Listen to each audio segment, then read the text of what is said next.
ស្វាគមន៍អ្នកគុណនិយមគ្រប់បាក់ទាំងអស់គ្នាសាជាថ្មីម្ដងទៀតមកកាន់វីដេអូសម្រាយរឿងបល្ល័ង្កត្រាអធិរាជភាគទី86ដែលជាភាគបន្តរបស់យើងសាច់រឿងចាប់ផ្ដើមឡើងដោយអ្នកប្រមាញ់បិសាចពេលនេះក៏បានធ្វើដំណើរចេញទៅជាមួយនឹងយានជាច្រើនវាក៏ជាលើកទី1ដែលក្រុមអ្នកប្រមាញ់បិសាចចំនួនថ្មីដឹងថាមាននៅសមរភូមិដ៏ធំហើយក៏មិនដឹងនោះទេថាមានអ្វីកើតឡើងចំពោះបន្ទាយសិនណាន80ម៉ោងក្រោយមកយានរបស់ពួកគេក៏ជិតធ្វើដំណើរទៅដល់កន្លែងសមរភូមិស្ថានភាពគឺពិតជាបន្ទាន់ខ្លាំងណាស់កាលពី3ថ្ងៃមុនពពួកបិសាចបានវាយលុកនៅបន្ទាយសិនណានព្រមទាំងប្រាប់ដំណឹងនៃអតិថិបិសាចទាំង12គ្រប់គ្នាគ្រាន់តែលើបែបនេះម្នាក់ភ្ញាក់ផ្អើលជាខ្លាំងហានយូក៏បាននិយាយថាប៉ុន្មានឆ្នាំកន្លងមកនេះបិសាចគឺមិនដែលបើកនៅការប្រយុទ្ធធំដល់ម្លឹងនោះទេតែពួកគេចង់បានអ្វីទៅឡងហើយចិនក៏ចាប់ផ្ដើមនឹកឃើញទៅដល់សម្ដីអធិរាជអតិថិបិសាចអញ្ចឹងបញ្ញាប់សួរពីស្ថានភាពនៃបន្ទាយសិនណានយ៉ាងម៉េចទៅហើយម្នាក់នោះក៏បានប្រាប់ថាកុំបារម្ភអីបើទោះបីជាលើកនេះសកម្មភាពរបស់បិសាចលឿនក៏ដោយក៏ប៉ុន្តែមានតែជើងខ្លាំងអាត់កំបាំងម្នាក់លាក់ខ្លួននៅក្នុងចំណោមពួកបិសាចអញ្ចឹងហើយព័ត៌មានក៏អាចបញ្ជូនមកតាន់ពេលវេលាលេនស៊ីនក៏ចាប់អារម្មណ៍ទៅនឹងជើងខ្លាំងអាត់កំបាំងនឹងដែរគេគឺពិតជាឆ្លាតខ្លាំងមែនទែនឆ្លៀតនៅក្នុងអាកាសនេះផងដែរសម្ព័ន្ធក៏បានធ្វើឲ្យអតិថិបិសាចក៏ដូចជាបិសាចដែលមាននៅ level ចាប់ពី8ឡើងធ្លាក់ចុះទៅក្នុងក្បួនរំជួយផែនដីធានស៊ូនៅក្នុងណានឆុងស៊ឺម៉ាឈៀនសម្លឹងមើលទៅកាន់ក្បួននោះពិតជាសប្បាយចិត្តមែនទែនដែលគាត់មានសំណាងអាចមើលឃើញផ្ទាល់នឹងភ្នែកសង្គ្រាមលើកនេះអតិថិបិសាចគឺច្បាស់ជាជាប់រហូតដល់ស្លាប់ហើយមើលទៅលើកនេះពួកយើងអាចនឹងសម្លាប់នៅអតិថិបិសាចទាំង12បានទៀតផងក៏ប៉ុន្តែអ្នកដែលនាំពួកគេមកប្រាប់ថាវាគឺមិនងាយស្រួលបែបនេះនោះទេថាមកពលនៃអតិថិបិសាចទាំង12គឺមិនអាចប្រមាថបានឥឡូវជើងខ្លាំងអ្នកប្រមាញ់បិសាចដែល level ចាប់ពី8ឡើងបានប្រមូលផ្ដុំគ្នានៅក្នុងមន្ទីរសិនណានដើម្បីជួយពង្រឹងនៅក្បួនរំជួយដីធានស៊ូក៏ដូចជាព្យាយាមដើម្បីសម្លាប់នៅអតិថិបិសាចហើយបិសាចដែលមាននៅកម្រិត7ចុះក្រោមគឺពួកគេកំពុងតែលុកលុយនៅក្នុងមន្ទីរបញ្ហានោះគឺថាចំនួនរបស់ពួកគេច្រើនមែនទែនពិបាកនៅក្នុងការការពារហើយនេះក៏ជាដំណើរនៃបេសកកម្មរបស់គ្រប់គ្នាផងដែររំពេចនោះឃើញថាយានរបស់ពួកគេក៏ចាប់ផ្ដើមមានការរំជួយក៏ព្រោះថាបិសាចចាប់ផ្ដើមបើកនៅការវាយប្រហារនៅលើអាកាសមើលទៅកាន់ពួកបិសាចទាំងនោះគឺពិតជាមិនស្លូតនោះទេប្រើប្រាស់នៅគ្រឿងញ៉ាំរបស់គេក្នុងគោលបំណងកំទេចនៅយានមានយានខ្លះក៏បានធ្លាក់ចុះទៅបើទោះបីជាអាវុធនៅលើយានវាមានប្រសិទ្ធភាពក្នុងការកំចាត់នៅបិសាចក៏ប៉ុន្តែវាគឺពិតជាត្រង់ខ្លាំងណាស់មិនអាចបាញ់ស៊ីដុំបាននោះទេឡងហើយឆិននៅលើក៏ចាប់ផ្ដើមគិតហើយពីព្រោះថាពេលនេះមិនតាន់ដល់មន្ទីរសិនណាននៅឡើយហើយអ្វីបានជាមាននៅបិសាចច្រើនម្លេះនៅទីនេះកំពុងតែគិតក៏ស្រាប់តែយានរបស់គាត់ចាប់ផ្ដើមរំជួយដោយសារតែមានការវាយប្រហារអញ្ចឹងអ្នកដែលនាំពួកគេមកធាក់មួយជើងឲ្យទៅវិញក៏ដូចជាប្រាប់ថាឥឡូវបិសាចដែលនៅខាងក្រោមខ្លាំងបំផុតគឺត្រឹមតែកម្រិត7ឥឡូវនេះបេសកកម្មរបស់ពួកឯងគឺមានតែមួយប៉ុណ្ណោះគេធ្វើឲ្យបិសាចទាំងឡាយដែលលុកលុយចូលក្នុងមន្ទីរសិនណានមកហើយគឺមិនអាចត្រឡប់ទៅវិញជារៀងរហូតឡងហើយឆិនក៏ចាប់ផ្ដើមឲ្យក្រុមរបស់គាត់ត្រៀមខ្លួនដើម្បីចាត់ការនៅពួកបិសាចមុនពេលដែលពួកគេកំទេចយានរបស់ពួកយើងបានលិនស៊ីនបានប្រាប់ហើយថាថ្នាក់ដឹកនាំសូមកុំបារម្ភអីខ្ញុំនៅទីនេះដើម្បីជំនួយហើយឆិនបញ្ចេញនៅដាវរបស់គាត់រួចហើយស្ទុះចេញទៅក្រៅហៅយូឲ្យប្រើប្រាស់ថាមពលអាចឲ្យគាត់អណ្ដែតនៅលើអាកាសរួចប្រើប្រាស់នៅលឿនទៅលឿនទៅចាត់ការលិនស៊ីននៅនេះវិញប្រាប់ថាខ្ញុំលោតទៅមុនគ្រប់គ្នាលោតទៅតាមក្រោយបន្ទាប់ពីលិនស៊ីនលោតចុះទៅគ្រប់គ្នាក៏បានលោតទៅតាមលិនស៊ីនភ្លាមក៏បានបោះនៅឧបករណ៍អ្វីមួយយ៉ាងទៅឲ្យពួកគេហើយវាគឺប្រៀបបានដូចជាស្គីដែលអាចជិះបានលើអាកាសវគ្គនេះផងដែរមើលទៅកាន់សកម្មភាពរបស់លិនស៊ីនហាក់បីដូចជាក្លាហានខុសពីរាល់ដងអាចគេចេញពីបិសាចដោយគ្មានការតក់ស្លុតស៊ឺម៉ាឈៀនហានយូជាមួយនឹងយ៉នក៏នៅតែបន្តទប់ទល់យើងឯណាវិញបើទោះបីជាមិនទាន់អាចប្រយុទ្ធបានក៏ប៉ុន្តែនៅតែអាចកិច្ចខ្លួនក៏ដូចជាការពារដល់ខ្លួនឯងបិសាចស្លាប់មួយនោះក៏បាននិយាយថាមនុស្សល្ងងនៅលើអាកាសនេះគឺជាទឹកដីរបស់ពួកយើងហើយឆិនបានដាក់មួយជើងទៅថាមិនប្រកាសនោះទេគេធ្លាក់ចុះទៅដូចជារៀងងងឹតមកមិនទាន់នឹងបានងើបផងហើយឆិនក៏បានមកចាក់បន្ថែមទៅហើយភ្លាមបិសាចជាច្រើនទៀតក៏បានមកធ្វើការវាយប្រហារហើយឆិននៅតែប្រើប្រាស់នៅល្បឿនដាវដ៏លឿនរបស់គាត់ក៏ដូចជារន្ទះដាវចាត់ការទៅកាន់ពួកគេតែដោយសារតែចំនួនច្រើនគាត់ក៏ត្រូវខ្ទាតចុះឃើញដូច្នេះម្នាក់គឺពិតជាបារម្ភខ្លាំងមែនទែនស្របពេលដែលបិសាចនៅតែបន្តសម្រុកចូលគ្រឿងញ៉ាំគឺបេះនឹងចំនៅដើមទ្រូងរបស់ហើយឆិនទៅហើយក៏ស្រាប់តែភ្លាមនោះបន្តងភ្លេងអ៊ីថាណុលក៏ចាប់ផ្ដើមមាននៅពន្លឺវត្តមានរបស់ឆៃអឺបានចេញមកវិញចាត់ការគេជួយសង្គ្រោះទៅដល់ហើយឆិនអ្នកក្លាហានជាងគឺពិតជាសប្បាយចិត្តមែនទែនថាឆៃអឺអូនត្រឡប់មកវិញហើយគ្នាដទៃទៀតក៏ប្រញាប់ហើយថាថ្នាក់ដឹកនាំរងឆៃអឺបានងក់ក្បាលព្រមទាំងប្រាប់ថាវិញ្ញាណរបស់នាងពេលនេះត្រឡប់មកវិញហើយឆិនតោងដៃនាងហើយប្រាប់ថាគឺពិតជាល្អខ្លាំងណាស់ហើយអ្វីដែលរឹតតែល្អទៀតនោះឥឡូវឆៃអឺក៏បានឆ្លងកាត់ទៅដល់ level 6អញ្ចឹងហើយនាងក៏អាចប្រើប្រាស់នៅស្លាប់បានបើទៅការស្លាប់របស់ឆៃអឺទៅគឺពិតជាលយអ្វីដែលសំខាន់ថាមពលរបស់នាងក៏រឹតតែខ្លាំងល្បឿនអមទៅដោយស្នៀតនៃប្រាសាទខេតកោទៀតនោះបានចាត់ការនៅបិសាចជាច្រើនក្នុងពេលតែមួយរំពេចលើពីនេះគឺជាការសហការគ្នាជាមួយនឹងឡងហៅឆិនគឺបានធ្វើឲ្យបិសាចទាំងឡាយផាត់ភ័យរត់គេចេញទៅអ្នកទាំងពីរក៏ប្រញាប់ប្រើប្រាស់នៅស្នៀតរួមបញ្ចូលដែលគឺជាបន្លាការរំយល់ភ្លៀងនៃពន្លឺបន្លារាប់ពាន់ក្នុងពេលតែមួយរំពេចស្នៀតទាំងពីរគឺប្រៀបបានដូចជាភ្លៀងដ៏សន្ធោសន្ធៅធ្លាក់ចុះពីលើអាកាសមកបិសាចដែលកំពុងតែប្រយុទ្ធនៅលើដីក៏មិនអាចគេចផុតនោះដែរឃើញបែបនេះហើយក្រុមទាហានគឺពិតជាសប្បាយចិត្តជាខ្លាំងនៅខាងក្រោមនេះផងដែរខណៈពេលដែលបិសាចមួយក្រុមរត់ចុះរត់ឡើងក៏ស្រាប់តែបានឃើញនៅវត្តមាននៃបរិះម្នាក់មើលទៅកាន់ដាវរបស់គាត់គឺពិតជាស្រស់ស្អាតមែនទែនអ្វីដែលសំខាន់ស្នៀតនៃការប្រយុទ្ធក៏មិនធម្មតានោះទេមកមួយដេកមួយមកពីរដេក3តែមួយផ្លែសោះចាត់ការពួកគេបានទុកដាវចូលស្រោមវិញសម្លឹងឃើញស្នៀតរបស់ហៅឆិនបាននិយាយថាគឺពិតជាគួរចាប់អារម្មណ៍មែនក្លេទៅខាងលើឆៃអឺជាមួយនឹងហៅឆិនក៏នៅតែបន្តរួមគ្នាដើម្បីកំចាត់នៅបិសាចសម្លឹងទៅក្រោមបានដឹងថាបិសាចនៅខាងក្រោមគឺពិតជាច្រើនខ្លាំងណាស់ពួកគេគឺធ្វើការវាយប្រហារគ្រប់ទីកន្លែងហើយដូច្នេះចាំបាច់គឺត្រូវតែបំបែកគ្នាឲ្យម្នាក់រកកន្លែងចុះចតណាដែលមានសុវត្ថិភាពគ្រប់គ្នាក៏បានទទួលបញ្ជាឲ្យសាច់រឿងកលេចមកខាងក្រោមវិញខណៈពេលដែលបិសាចវាយប្រហារនោះផង ផងដែរយើងក៏បានឃើញនៅក្មេងស្រីម្នាក់ដែលត្រូវបានឈើក្របសង្កត់បិសាចក៏មកទៀតនាងក៏ពិតជាផិតភ័យខ្លាំងមែនទែនតែភ្លាមៗខណៈពេលដែលបិសាចកំពុងតែស្រែកវាងយានធ្លាក់ចុះមកលំមក៏ដូចជាប្រើប្រាស់នៅខាងអតិថិយៈចាត់ការហើយច្រើនបានប្រាប់ពួកគេថាបិសាចភាគច្រើននៅភាគខាងជើងនិងភាគខាងលិចវាងយ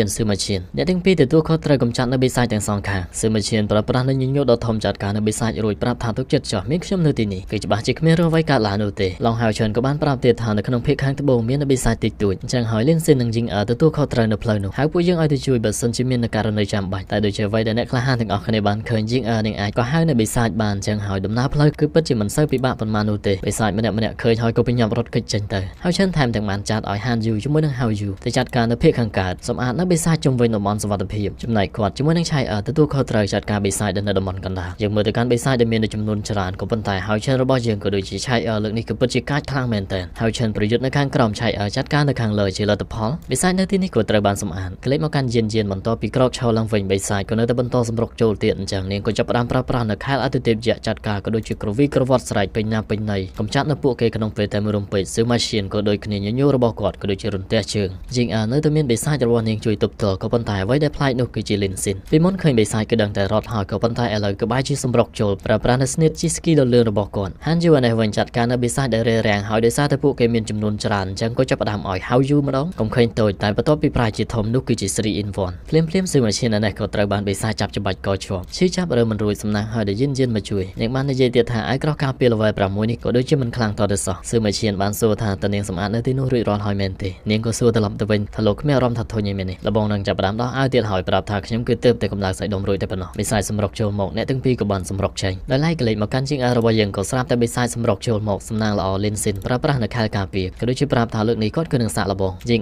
ក្លេកទៅបានឃើញលីនស៊ីននៅតែប្រើប្រាស់នៅល្បឿនកិច្ចចេញដល់អង្អាចក៏ដូចជានឹកឃើញថាការពិតទៅអ្វីដែលស៊ីននិយាយត្រូវនាងបានប្រាប់ទៅកាន់លីនស៊ីនថាមិនចាំបាច់រៀននៅវេទមន្តវាយប្រហារនោះទេតែក្រុមទាំងមូលគឺច្បាស់ជាមិនអាចអត់នៅអ្នកវេទមន្តដែលចេះវាយប្រហារតាមពិតអញ្ចឹងសោះអបិនឹងប្រែជាក្លាហានដល់ម្លឹងក៏ព្រោះថាអនុភាពនៃស្នេហាហោះឡើងទៅខាងលើបន្តប្រាប់ទៀតថាអញ្ចឹងគាត់ក៏បានផ្លាស់ប្ដូរតិចតួចគាត់មិនអាចរៀននៅវេទមន្តវាយប្រហារនោះទេក៏ប៉ុន្តែអាចឆ្លាក់នៅធាតុវាយប្រហារនៅលើគ្រីស្តាល់ពពកភ្លើងនេះបានរួចហើយក៏ចាប់ផ្ដើមប្រើប្រាស់នៅកាំរស្មីអណ្ដាតភ្លើង1000ជាលទ្ធផលលីនស៊ីនក៏អាចចាត់ការនៅបិសាចជាច្រើននៅក្នុងពេលតែមួយរំពេចជាងរត់ចូលមកប្រាប់ថាលបងអាស្នៀតមួយនេះគឺពិតជាអស្ចារ្យមែនលីនស៊ីនចាប់ផ្ដើមសម្ដែងនៅរឹកសង្ហាថាត្រឹមត្រូវហើយចាប់ពីពេលនេះតទៅសូមឲ្យខ្ញុំថាគឺជាជាងខ្លាំងវេទមន្តពិតប្រាកដមើលពីខាងលើក្នុងមន្ទីរក៏នៅតែមានការវាយប្រហារជាច្រើនកន្លែងហើយឈិនរបស់យើងគណៈពេលដែលរត់នេះផងដែរក៏ស្រាប់តែមានអារម្មណ៍ថាដូចជាទ្រូងរបស់គាត់ចាប់ផ្ដើមឈឺឆៃបានសួរថាមិនអីទេមែនទេគាត់ប្រាប់ថាមិនអីព្រមទាំងដឹងថាវាគឺជាភ្លេងអេថាណូលវាហាក់បីដូចជាកំពុងតែស្រូបធម្មពលព្រលឹងនៃបិសាចដែលបានស្លាប់ទៅនោះហើយធម្មពលទាំងអស់គឺត្រូវបានបញ្ជូនទៅកាន់ប្រាសាទអេថាណូលនឹងផងដែរគឺត្រូវការស្រូបយកនៅធម្មពលពីខាងក្រៅដើម្បីអាចរក្សានៅលំនឹងក៏ប៉ុន្តែផ្នែកនៃធម្មពលនេះក៏នឹងត្រូវបានបំលែងទៅជាធម្មពលវិញ្ញាណរបស់ហៅឈិនហើយដូច្នេះយ៉ាងហោចណាស់ហៅឈិនក៏លែងបារម្ភពាក់ព័ន្ធជាមួយនឹងការប្រើប្រាស់ធម្មពលវិញ្ញាណអស់ទៀតដែរស្របគ្នាស៊ឺម៉ាឈៀនជាមួយនឹងយានបានមកដល់ថាពួកគេចាត់ការរួចហើយលីនស៊ីនជាមួយនឹងជីងក៏ដូចគ្នាហានយូអានេះមិនមែនត្រឹមតែមកគ្នាឯងនោះទេនាំទាំងសាកសពបិសាចមកមួយទៀតផងមើលទៅកាន់ល្អិតហៅយូគេគឺពិតជានឹកទៅដល់ឆៃមែនតើគ្រប់គ្នាមកជួបជុំអស់ហើយហៅឈិនក៏បានដាក់បញ្ជាឲ្យសម្លាប់នៅបិសាចដែលនៅសេសសល់តាមផ្លូវនេះផងដែរយើងក៏បានឃើញនៅពិជារាដែលព្យាយាមរត់គេចក៏ដូចជាទាហានម្នាក់បានប្រយុទ្ធជាមួយនឹងបិសាចតែចាញ់ក្រោមដៃរបស់គេទៅហើយឃើញនៅចំនួនបិសាចច្រើនពេកឲ្យប្រញាប់ហើយនៅជំនួយតែបិសាចនោះប្រាប់ថាគ្មាននរណាដែលមកជួយឯងនោះទេទៅនរកទៅតែភ្លាមក្រុមរបស់ហៅឈិនក៏បានមកដល់លំមស៊ឺម៉ាឈៀនជាមួយនឹងយានបើកផ្លូវវាយប្រហារហានយូជាមួយនឹងហៅឈិនសម្រុកចូលឆៃរបស់យើងនៅតែចាត់ការនៅលើអាកាសលីនស៊ីនជាមួយនឹងជីងជិះនៅលើសត្វបិសាចក្លេទៅកាន់ក្មេងស្រីម្នាក់ក៏ស្រាប់តែតុក្កតារបស់នាងបានជ្រុះនាងក៏ប្រញាប់រត់ទៅរើសទាំងដែលមិនមើលនៅបិសាចដែលកំពុងតែសម្រុកមកបិសាចថែមទាំងស្រែកឲ្យនាងជិះចេញភ្លាមនោះហៅឈិនរបស់យើងក៏ដឹងថាវីវហើយជើងខ្លាំងម្នាក់នោះក៏ស្រាប់តែបង្ហាញខ្លួនប្រើប្រាស់នៅល្បឿនដ៏លឿនជាងហៅឈិនដកនៅដៃដ៏ស្រស់ស្អាតរបស់គាត់សម្រុកចូលទៅចាត់ការនៅបិសាចទាំងឡាយដែលនៅពាំងផ្លូវព្រមទាំងប្រហារជីវិតនៅបិសាចមួយនោះជួយសង្គ្រោះទៅដល់ក្មេងស្រីទាហានទាំងឡាយឃើញគឺពិតជាសប្បាយចិត្តសរសើរថាអស្ចារ្យមែនទែនគាត់គឺជាមេតបសៀវទូបិសាចដទៃទៀតក៏នៅតែបន្តដើរចូលក្មេងស្រីគឺពិតជាភ័យខ្លាចមែនទែនតែសៀវទូប្រាប់ថានាងតូចកុំខ្លាចអីបងអូនអាចបិទភ្នែកសិនបានរួចដៃមកខាង3ក្មេងស្រីដៃមកខាងកាន់នៅដៃរបស់គាត់ចាត់ការនៅបិសាចទាំងឡាយប្រើពេលតែមួយផ្លែតសោះបិសាចទាំងនោះក៏ត្រូវបានខ្សិនខ្សែដាក់ក្មេងស្រីចុះរួចបានរើសតុក្កតាជូនទៅដល់នាងវិញសួរទៅកាន់ហៅឈិននៅខាងក្រោយថាគឺជាក្រុមប្រមាញ់បិសាចមែនទេឡងហៅឈិនរបស់យើងក៏បានប្រាប់ថាត្រឹមត្រូវហើយពួកយើងគឺជាអ្នកប្រមាញ់បិសាចកម្រិតមេតបលេខរៀងទី21មកទីនេះគឺដើម្បីជួយដល់ពួកលោកមេតបក៏បានអរគុណក៏ដូចជាណែនាំខ្លួនថាឈ្មោះរបស់គាត់គឺជាទូសឺស្វាគមន៍អ្នកទាំងពីរក៏បានចាប់ដៃគ្នាហៅឈិនសួរថាស្ថានភាពនៅពេលនេះយ៉ាងម៉េចទៅហើយមេតបទូបានប្រាប់ថាបិសាចនៅក្នុងសមរភូមិស្ទើរតែត្រូវបានកំចាត់អស់ឥឡូវគឺនៅតែរងចាំដំណឹងពីក្បួនរំជួយដីធានស៊ូនោះទេតែភ្លាមក៏ស្រាប់តែមានសំឡេងរំជួយមួយការរំជួយនេះផងដែរវាគឺពិតជាខ្លាំងមែនទែនស៊ឺម៉ាឈៀនមានប្រព័ន្ធណានៃចង់ដួលអ្វីដែលសំខាន់នៅ នៅជុំវិញទីនេះក៏ហាក់បីដូចជាមាននៅពពុះពណ៌ស្វាយជាច្រើនធ្លាក់ចុះមកទីហ៊ានឃើញងឹងឆ្ងល់ថាវាគឺជាអ្វីយកដៃទៅប៉ះមេតបស្រ័យប្រាប់ថាកុំប៉ះមិនតនឹងផុតមាត់ផងក៏ស្រាប់តែវាបានផ្ទុះកំទេចទីហ៊ាននោះទៅហើយលើពីនេះវាគឺពិតជាមាននៅចំនួនច្រើនទីហ៊ានទាំងឡាយដែលនៅក្នុងនេះក៏ត្រូវបានខ្ទេចគ្មានសាកសពនៅខាងលើយើងក៏បានឃើញនៅបិសាចដែលជាជើងខ្លាំងម្នាក់ហើយឈិនជាមួយនឹងមេតបទូសើក៏ត្រៀមខ្លួនដើម្បីប្រយុទ្ធកលេទៅកាន់បិសាចដែលនៅខាងលើគេនិយាយយ៉ាងសង្ហាទៀតហើយថាមនុស្សលោកគឺនៅតែខ្សោយដដែល